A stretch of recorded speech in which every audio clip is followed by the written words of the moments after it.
And in the two-way race, Hillary Clinton is only leading Donald Trump now by 1 point. After all the swings we have seen, 1 point, 46 to 45%. And just look at how things have tightened up over the past 3 weeks. Back then, Hillary Clinton had a 7-point advantage, and now 1. It comes as there is a renewed focus on control of the U.S. Senate as well, where the latest forecast shows that we could be in for a real nail-biter on Tuesday night. And we have a big show lined up for you tonight with everything you need to know, including a breakdown of those new Fox polls, plus a look at when we will know the winner on Tuesday night. How is it going to unfold? Along with what to expect from the media in the next 72 hours. Keep your expectations low. Stirewalt is here. I heard Michigan, African-American vote. I heard Jay-Z. Many words. I don't know. Some big might be happening with the Clinton campaign. Yeah. No clue. No clue. Stirewalt is here. He's co-host of Perino and Stirewalt, I'll tell you what. Along with Kristen Soltis Anderson, who's a Washington Examiner columnist and a Republican pollster. So hopefully nothing big is happening, because we have no clue what's happening on the Clinton campaign tonight. Let me start with you on the numbers. Okay. There's a reason she's mentioning Ohio and Michigan. And the bottom line, according to Nate Silver's 538, which I have sworn off, but I take a peek. You dabble. It says national polls are suggesting that Hillary's already bottomed out and she's begun to recover, but the state polls are showing a different story. Well, okay, so there's always dissonance between state and national polling. And the question is, which one's the leading indicator and which one's the lagging indicator? Mm-hmm. In states that matter, Hillary Clinton seems to be okay. She seems to have weathered the storm. And as our national poll shows, there wasn't really that much consequence to the big FBI bombshell that everybody... How can you say that? That's our poll, but she was 7 points ahead, and now she's 1 point ahead. But the crunch happened before, so it was a week ago tonight that went down. It had already happened before that. The crunch down had already come. She had been 8 points up in an average of polls. She was already down to 5 and moving the wrong direction by last Friday. As it turns out, this was about partisans coming home, and now we see about the same share in our poll of Republicans and Democrats supporting their respective parties. So they did come nominees. home? The Republicans came home when all was said and done? By and large, they came home. Kristen, is that true? And is that true with respect to the women? Because there's a reason that we saw Melania Trump out there. We're seeing more Ivanka. The Trump campaign is trying to reach out to the women. Right. And so while a lot of these things, the numbers on the surface look like, hey, Republicans are coming home, Democrats are coming home, there are still breaks underneath the surface within different groups. So when it's college-educated women who may be Republican, you're seeing less support for Trump than you are among, non-college-educated white men who are Republicans. Trump's running up the numbers among some groups far and above what Mitt Romney did previously, which is why a state like Iowa or a state like Ohio, the early vote's looking better for him there. These are states that are, it wouldn't surprise me at all to see them flip from blue to red. But then there are these other states that are a little bit more challenging because of the underlying demographics of the state's makeup. It's like you picture the college-educated women in the car heading toward home, and then you see that car of the relative who always talks your ear off, and they're like, nah, never mind. All right, back to Starbucks. Let's talk state by state, Stirewalt, because New Hampshire is what everybody seems to be looking at. Oh, now. yeah. That's very much in play. Bing. So does that do it for him? I mean, it's so small. Okay, so, and we'll talk about this more later when we talk about how the whole map breaks down. But basically the way to think about it is there's 4 states in the East that Pennsylvania, Ohio, North Carolina, and Florida. Donald Trump's got to win 3 of those 4. Doesn't matter which 3, but he's got to win 3 of those 4. So Pennsylvania is within 3, but I mean, it's not going to happen according to most analysts. David Plouffe says it's a pipe dream. Right, and Republicans love that pipe dream. They smoke that pipe dream every time. And they're like, oh, it's going to happen. This is the time. Never mind. All right, but do you like him for Ohio, Florida, and New Hampshire? I like his chances a lot in Ohio. I think he's got Ohio. Florida is as true of a toss-up as I've ever. This is more than 2000. This is as true a toss-up as anybody can imagine in Florida. Oh, yeah. Now, it may break one way or the other, but when we look at the early voting, we look at the breakdown of what's going on in Florida, it is as tight as it could possibly be. North Carolina has been a very weak spot for Trump, just for the reason that Kristen was talking about, which is they're too affluent. They have too many college-educated white people. North Carolina has been too economically successful, especially in what is the breadbasket of Republican votes up in Wake County. They haven't been bad enough off that they're buying the message. So, Kristen, the thing is now with the race this tight, I mean, she's got the ground game, but he's got the momentum. Tonight he was mocking her, saying, look at me, he's got all these people. He's like, and I didn't have to bring out Jay-Z. And he's exactly right. She's never had that many people at her rallies. They don't come to see her that way. It's great if you can find a big rock star to come play your arena, but she needs them to vote. Well, you know what? In 2004, Dave Matthews Band played a concert at the University of Florida. I went as a student, and I went out the very next day, and instead of voting for John Kerry like they told me to, I voted for George W. Bush. So sometimes people go to the concert just for the entertainment. Stole that. But you know, I saw a count today that, you know, Barack Obama, I believe, had over 6,000 staff working out in swing states back 4 years ago, and that Hillary Clinton, the number's slightly lower. Meanwhile, Donald Trump, his campaign's not as strong in terms of field staff, but the RNC has really done a good job supplementing. So the advantage on ground game, I've said all along, I didn't think Trump's ground game was great, but I don't know that the gap is significantly bigger than it was 4 years ago. Okay. Great to see you both. Bye. Steyerwalt makes a return appearance later. It's a surprise. We all know the election is 4 days away, but what time on Tuesday will we know the results? How's it going to come down? That's why he's coming back to tell us that. Plus, Mayor Rudy Giuliani and longtime Clinton loyalist Lanny Davis on the state of the race. Again, 4 days from this election.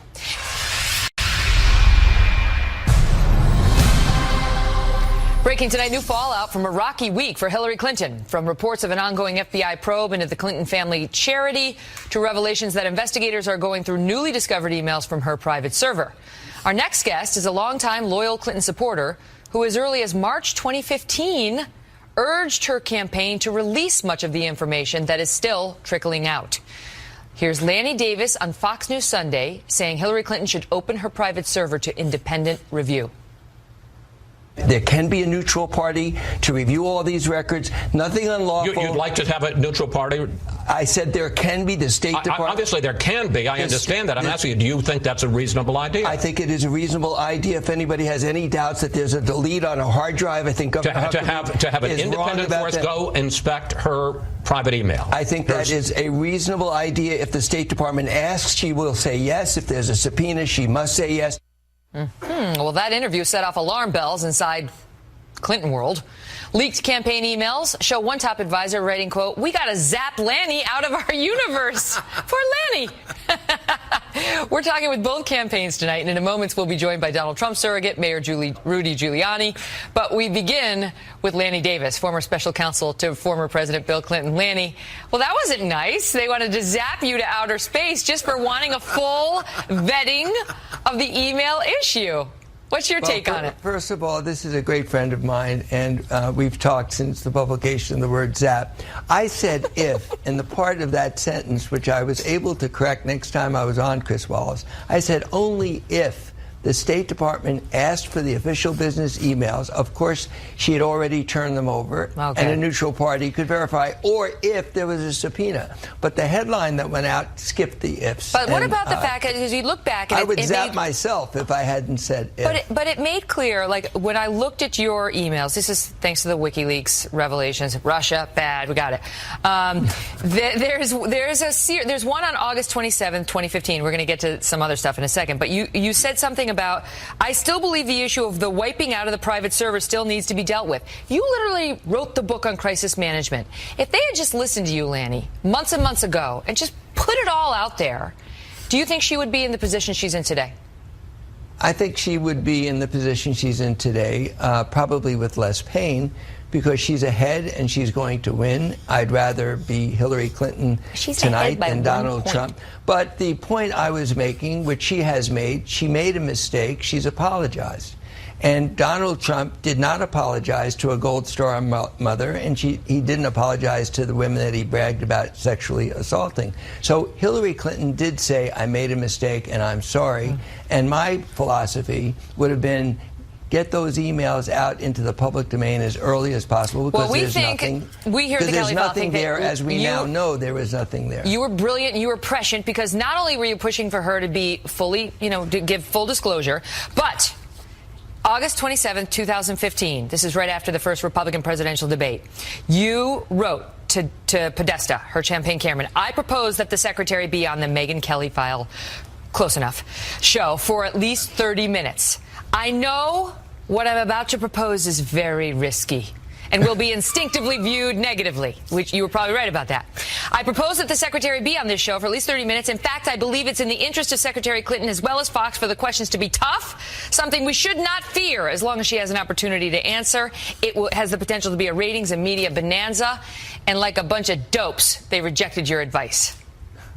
Well, first of all, you are tough, but you always let me answer your questions, and that's why I thought it was a great idea. I have never seen Hillary Clinton unfiltered, talking, answering questions, tough questions for Megyn Kelly or Chris Wallace during the debate, where she didn't do well, and that's why she beat Donald Trump in 3 debates. Hillary Clinton unfiltered is funny, likable, articulate, focused on issues. She would have done great on your show, and you would have asked her tough questions about the emails, the server, and everything else, and she would have done great and hit home runs, in my opinion, every question you asked. You know what? I've always said, listen, she could handle me. But sure. The bottom line is, honestly, she was too chicken to come on. That's the truth. I asked her for months and months and months through everybody possible. Why else would she be here? You cannot call Hillary Clinton, who's been pounded and dealt on the mat and gets back up and fights again. But I think at that point there was a more conservative approach, and she since has said, I made a mistake on these emails, and I'm sorry. Yeah. And I really do. She made a mistake not sitting down with me, too. I mean, she may win on Tuesday, but it was still a mistake because she's trying to paint herself as some champion of women. And what does she do? She doesn't even sit down with one of the top female journalists in the country, at least, and certainly here on the Fox News channel. One of the only 2 women in all of primetime and cable news, pretended that we didn't exist, told us over and over again, wait until the general, wait until the general, wait until this, wait until that. Never came. That's the truth. I have to ask you a question. Even Trump, who was very unhappy about that debate, wound up sitting down with me and giving me a long interview. Hillary, never. I'll give you the last word. I have to ask you a question. Yeah. Would you be proud of that email where I recommended that she be on your show if I said, listen, Megyn is a soft touch. You ought to do it. No, I wouldn't. You wouldn't. You called you up and yelled at you. The reason I wanted her to do it is because you would have asked her tough questions, but then you would have given her a chance to answer. Let's leave it on the happy note about me. And Lanny, good to see you. Sorry, Hillary, but I have to guilt her a little. I mean, come on. What the heck? Here to respond, Mayor Rudy Giuliani. He's a surrogate for the Trump campaign and has different feelings about Hillary than Lanny does. Yeah, I do. I have very different feelings. Let me start, though, with this controversy in which you find yourself, where Elijah Cummings is now suggesting that you need to be investigated, calling on the Justice Department to conduct an immediate investigation to determine the source of multiple unauthorized and often inaccurate leaks from within the FBI to benefit the presidential campaign of Donald Trump. They appear to be talking about you, suggesting that you had leaked information on the FBI review of the Clinton emails. This is the vast right-wing conspiracy garbage all over again. You can investigate me. I spoke to no current FBI agents ever in the last 10 months. I've had no communications with them. I haven't destroyed any of my emails. I haven't hammered my cell phone. All my communications were with former FBI agents. The information I got from former FBI agents who were friends of mine, who put the mafia in jail, the Colombian drug dealers in jail, Milken, Boesky, friends of mine, right? Was the FBI, from the time of the Comey investigation until the day Jim came forward with what he said, were in revolt about an investigation they believe was being sabotaged. I actually didn't know the dimensions to which the Justice Department sabotaged this investigation until it actually came out. So when you said to Martha McCallum that, I think Trump's got a surprise or two you're going to hear about in the next couple of days. You know what I was talking about? What? I was talking about his advertising this weekend, because we were having a big debate about whether he should give a big speech or do a bunch of advertising. That's what I was talking about, that he was going to go on television and talk directly to the American people. No reference at all. That would have been kind of lame. You should be glad that something bigger came out to make a make a liar out of you. I had no idea that Jim Comey was going to do what he did. Not the slightest idea. Okay. What I did know, be absolutely truthful with you, what I did know is from 3 or 4 former FBI agents that the people within the FBI, they were telling me this, were outraged at Jim Comey's decision in July. They believed it was a prosecutable case. That has clearly reached a boiling point, because we've seen that come out. When Jim said no reasonable prosecutor would bring this case, I said to myself, I was a pretty reasonable prosecutor. I could win this case. This case is easier than maybe 90% of the cases that I won. I don't have a lot of time with you. I want to get to the woman race. Destroyed 33,000 emails. She made 12 false exculpatory statements. She lied. The reason she didn't come on your program is because she would lie to you. She would tell you, I only had one cell phone. Well, they all mislead journalists. She had 13 cell phones. They all mislead journalists. That's our job to try to cut through that. But then it would turn out that she had somebody smashing the cell phones with a hammer. Okay, but listen, that's criminal conduct. Well, it may or may not have been. I mean, Comey says no, the intent wasn't there. How about the $1.5 million speaking fee from UBS to Bill Clinton? No, you mentioned that the last time. After Hillary went to Geneva to get UBS off the hook for 50,000 identifications. I got to go. I got to ask. It's the last time I may have you before Tuesday night. As lawyers, you know what we call that? We call that bribery. What do you predict? What electoral college number? I believe he wins by 2 states. By 2 states? Yeah. There are going to be 2 states that are going to surprise you. Do you know the 2? I'm not sure yet. Could be Pennsylvania.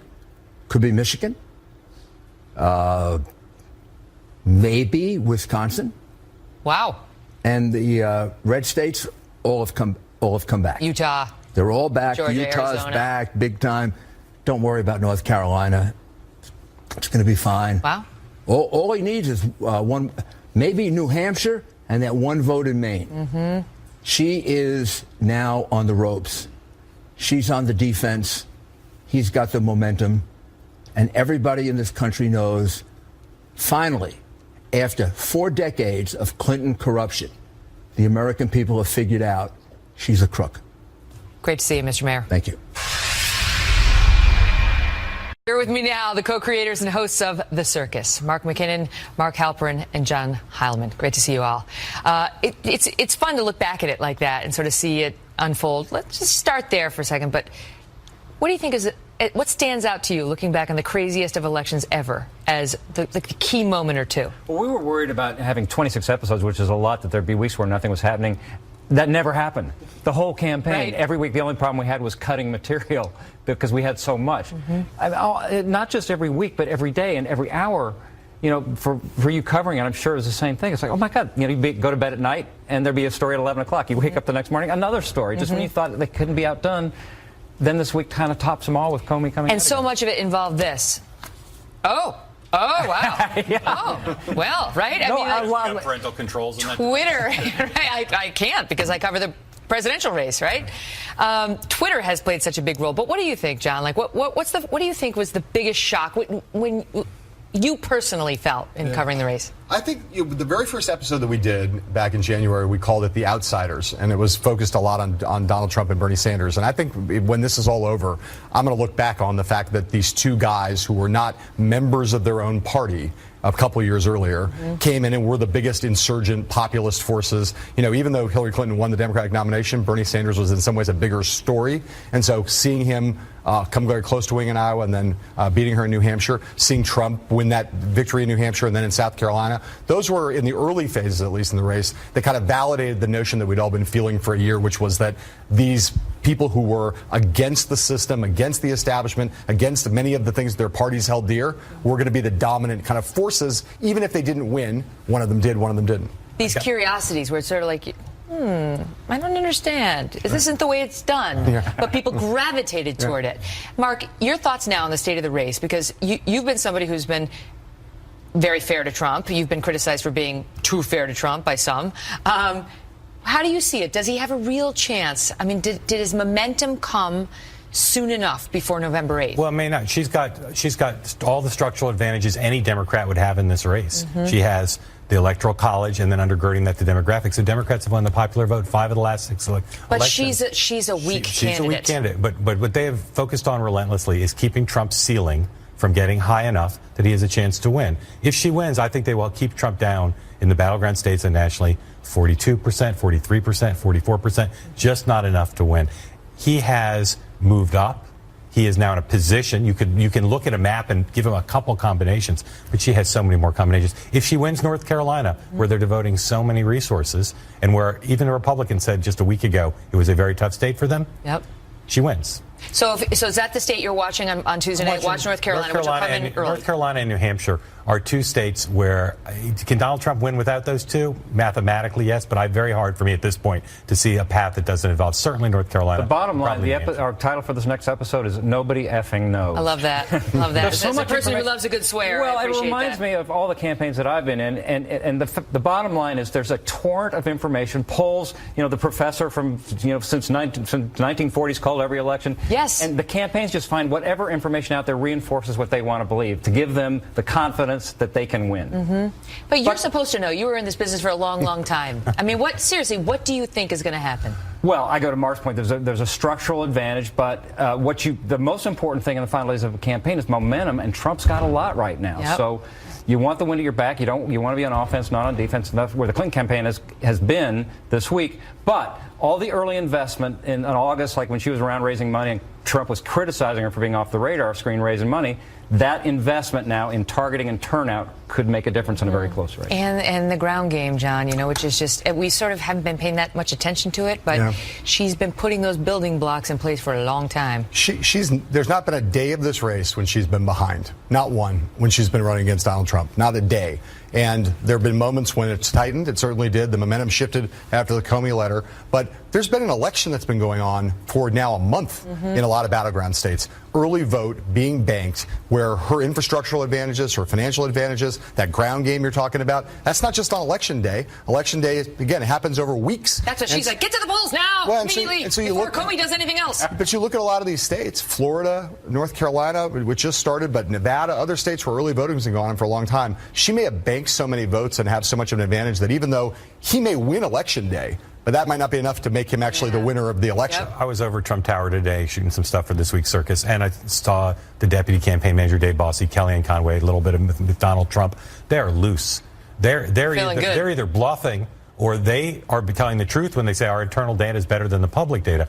The Clinton folks, on the other hand, are methodical. They say, very similar to what President Obama's campaign said 4 years ago, we've seen the numbers, we have massive data, so much more data than the media polls, we're going to win. They just say emphatically, this is exactly what happens every 4 years, and you find out after the fact that they lie. They lie to you. They do, but usually they all you can tell say this lying. stuff. Could you tell today? They both seem pretty confident. All right, if you haven't seen the circus, you got to check it out. It's awesome. You can download them at your leisure on Showtime On Demand, and I highly recommend it. Great to see you all. Thanks, Megan. Thanks, guys. You know what the campaigns are going to do in the end? Kick it. They're going to kick it. Kick it hard. I'm getting better. So from leaked debate questions to journalists deciding to ditch all objectivity and calling on everyone to do the same, the media has had a rocky trip on the road to the White House. Media critics Howie Kurtz and Noah Rothman are next on how this all shakes out in the last few days. Don't go away. Developing tonight as we approach the final days of this race, a scathing new column in the Baltimore Sun suggests that no matter who wins on Tuesday, the media will be the big loser. Critic David Zurowick writing, quote, "It's a deadly combination that has dark consequences for democracy as the press fails in its primary job of giving citizens accurate, trustworthy information they can use in choosing who they want to lead the nation." Joining me now, Media Buzz host Howie Kurtz and Noah Rothman, assistant online editor of Commentary Magazine. Great to see you both. So, Noah, does he get it right? He absolutely does. If you go back to prior to Donald Trump winning the nomination, even before any of the primary votes were cast, you had the press out there very much injecting a narrative into the ether. The Associated Press talking about how Hillary Clinton was preaching love and kindness when Donald Trump was talking about hate, and how the Republican field was, quote, stammering, according to the Washington Post, after the attack in Charleston, whereas Hillary Clinton was talking squarely to the American people about race. They were very much interested in propping up Hillary Clinton well before Donald Trump became something of a phenomenon, and induced the press to say, look, we have to put objectivity aside because this is a very real threat to the American Democratic Republic. And you say that as somebody who's been very critical of Trump. You're a never-Trumper, right? Well, I'm certainly not voting for a Democrat this cycle, and there are 2 Democrats on the ballot, as far as I'm concerned. So my point is he's not a fan, but still sees the media bias that, Trump has had to deal with at some turns. But, of course, in the primary season, he also benefited from media bias in a way, Howie, the bias for ratings. And we saw that in many instances. I mean, the number of times some of our competitors took Donald Trump campaign events and put them on TV start to finish, when we would never have done that for any. I mean, Scott Walker did not get that treatment. Hillary Clinton certainly didn't get that treatment. And only for Trump. It's a mixed bag, but the problems go so much deeper. And by the way, it's not all journalists, but it is many, many people in this business inflicted far more scrutiny and far more negative coverage on Donald Trump than Hillary Clinton. And what the worst part is that some journalists and media critics justify this by saying, well, he's such a dangerous character, such a repulsive character, that we have to apply different standards. And that's the part that troubles me the most. And the people get it. USA Today poll by nearly 10-1, including 3/4 of Clinton supporters say the media want Hillary to win. And then, you know, just capping off the election season, Noah, with the news about Donna Brazile cheating. I mean, she cheated in advance of 2 presidential debates by giving the questions to the Clinton team. And this is a beloved figure in Democratic circles, and by all accounts, a nice woman. But that's what happened. And, you know, it just leaves the average viewer and voter with an unpleasant taste in their mouth about the whole process. Yeah, I mean, when you have somebody who's that closely associated with the Democratic Party, look, she's the acting chair of the DNC. I mean, what did we expect? We have a relationship. Not cheating. Well, I suppose it's certainly unethical. But we also had over at CNN Corey Lewandowski, who was on the payroll over at the Trump campaign, essentially. He's getting remittances. And at the same time, we expect nonpartisan commentary. There's a tweet today with Corey Lewandowski, with Kellyanne Conway, and Hope Hicks of the Trump campaign. You know, it's like hashtag teamwork. And we've had stories behind the scenes suggesting that he was at least on the phone with Donald Trump pretty frequently, giving him some advice. So we're not expecting nonpartisan commentary here. There's certainly dual loyalties at the very least. I think networks need to really reconsider their relationship with partisan commentary. Howie, what does this mean for the future? It means the media, rather than doing high fives, as I expect if Trump loses on Tuesday, I'm not saying that he will, ought to really do some soul searching about why there is now such a stain in our business. And here's the deepest part of it, because all the networks have partisan commentators. Here's the part that really bothers me. The degree to which most of the mainstream media miss the anger and the frustration of the millions of people who support Donald Trump, who are drawn to Donald Trump. They've been arrogant toward them. They've been condescending toward them. And that is not going to go away after Election Day. You're absolutely right. Great to see you both. Thanks, guys. Great to see you, Megyn. Up next, what time could we know who's won on Tuesday? 4 days. In less than 100 hours. 100 hours, we'll have a pretty clear idea of who will be the 45th president of the United States. But what time will we actually know on Tuesday night? The host of I'll tell you what. Here on Fox News on Sundays at 5 p.m. is here to walk us through how Election Night will work. His better half, Dana Perino, will join us another night. Steyr Walt's back with us. All right, so how will it work? Well, the people vote.